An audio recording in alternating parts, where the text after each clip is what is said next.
नरेंद्र मोदी जी के राजनीतिक करियर की शुरुआत। अपने कॉलेज की पढ़ाई के बाद मोदी जी अखिल भारतीय विद्यार्थी परिषद में शामिल होकर फुल टाइम प्रचारक के रूप में राष्ट्रीय स्वयंसेवक संघ आरएसएस, जो कि एक हिंदू राष्ट्रीयवादी राजनीतिक दल है, में शामिल होने के लिए अहमदाबाद गए।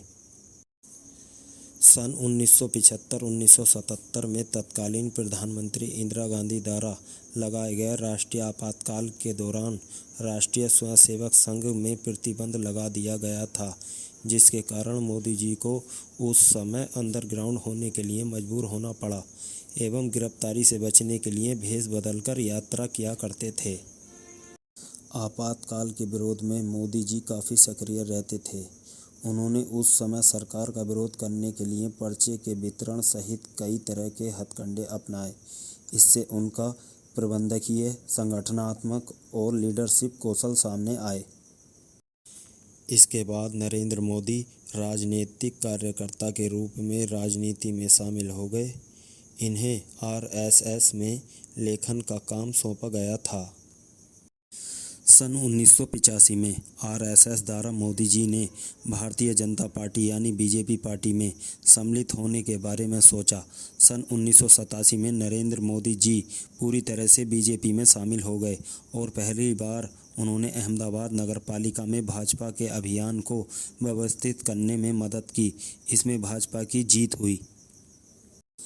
सन 1987 में नरेंद्र मोदी जी का भारतीय जनता पार्टी भाजपा में शामिल होने के बाद रैंक के माध्यम से तेजी से उदय हुआ, क्योंकि वे एक बहुत ही बुद्धिमानी व्यक्ति थे। उन्होंने व्यवसायों, छोटे सरकारी एवं हिंदू मूल्यों के निजीकरण को बढ़ावा दिया। इसी साल इन्हें पार्टी के गुजरात ब्रांच के महासचिव के रूप में चुना गया। सन 1990 में एल.के. आडवाणी जी की अयोध्या रथ यात्रा के संचालन में मदद करने के बाद पार्टी के भीतर मोदी जी की क्षमताओं को मान्यता मिली, जो उनका पहला राष्ट्रीय स्तर का राजनीतिक कार्य बन गया।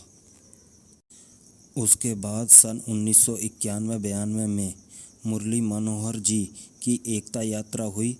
मोदी जी ने सन 1990 में गुजरात विधानसभा चुनावों के बाद गुजरात में भाजपा की उपस्थिति को मजबूत करने में एक प्रमुख भूमिका निभाई थी। सन 1995 के चुनावों में पार्टी ने 121 सीटें जीतीं, जिससे गुजरात में पहली बार भाजपा की सरकार बनी। पार्टी थोड़ी समय तक के लिए सत्ता में रही, जो सितंबर 1996 में समाप्त हो गई। सन 1995 में मोदी जी को हरियाणा और हिमाचल प्रदेश में गतिविधियों को संभालने के लिए भाजपा का राष्ट्रीय सचिव चुना गया और वे नई दिल्ली में स्थानांतरित हो गए। सन 1998 में जब भाजपा में आंतरिक लीडरशिप विवाद चल रहा था, तब मोदी जी ने उस दौरान भाजपा की चुनाव जीत का मार्ग प्रशस्त किया, जिससे विवादों को सुलझाने में सफलतापूर्वक मदद मिली। इसके बाद इसी साल मोदी जी महासचिव नियुक्त किए गए। इस पद में वे सन 2001 तक कार्यरत थे।